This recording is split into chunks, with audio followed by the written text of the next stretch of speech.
जब Morris Gwyer साहब ने इस कॉलेज की स्थापना की और इसका नाम मिरांडा हाउस रखा, तो उनसे कई लोगों ने पूछा, वो उस समय डीयू के वाइस चांसलर भी थे, भारत के चीफ जस्टिस भी थे उस समय। तो जब भारत आज़ाद हो गया और वो चले गए यहाँ से, 1952 में उन्होंने एक बात की व्याख्या की कि मैंने इस कॉलेज का नाम मिरांडा क्यों रखा। 3 वजह बताई। एक वजह बताई कि एक फिल्म की हीरोइन मुझे बहुत प्रिय है, उसका नाम मिरांडा है।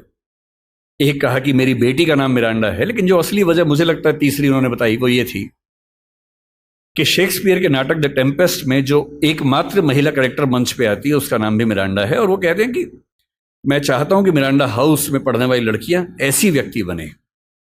वो व्यक्ति आप मती बनिएगा, अब तो उसका महत्व रहा नहीं है, उस दौर में उसका महत्व था। कुछ कुछ छायावाद की श्रद्धा जैसी लड़कियां होती हैं, वो जो एकदम भारतीय किस्म का मिजाज नहीं होता है कि मेरा कोई अधिकार नहीं है, मैं सिर्फ त्याग करने के लिए पैदा हुई हूं। कुछ कुछ वैसा मिजाज उस लड़की का है, मिरांडा का।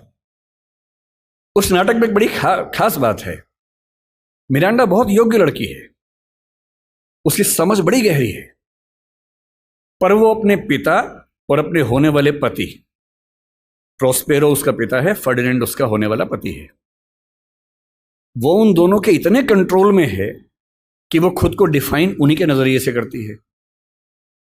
बहुत योग्य होने के बावजूद उसमें आत्मविश्वास बिल्कुल भी नहीं है। अपने जीवन के फैसले वो अपने आप लेने को बिल्कुल तैयार नहीं है।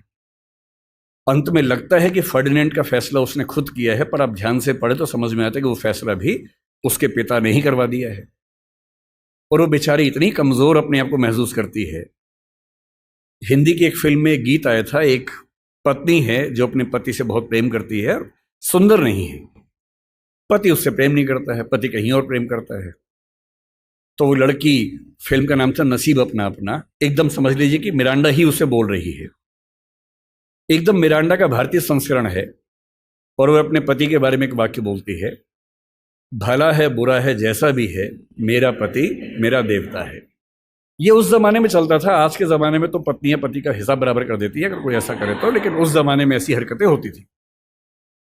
और टेम्पेस्ट की नायिका मिरांडा अपने प्रेमी से, फर्डिनेंड से कह रही है, अगर तुम मुझसे शादी कर लोगे तो मैं तुम्हारी पत्नी हूं, और नहीं करोगे तो मैं तुम्हारी दासी हूं। तुम मुझे किसी भी रूप में रखो, मैं जिंदगी भर तुम्हारी दासी बन के रहूंगी, नौकरानी बन के रहूंगी। और इस बात पे 16वीं सेंचुरी का ब्रिटिश समाज पागल हो गया कि लड़की हो तो ऐसी, बीवी हो तो वैसी।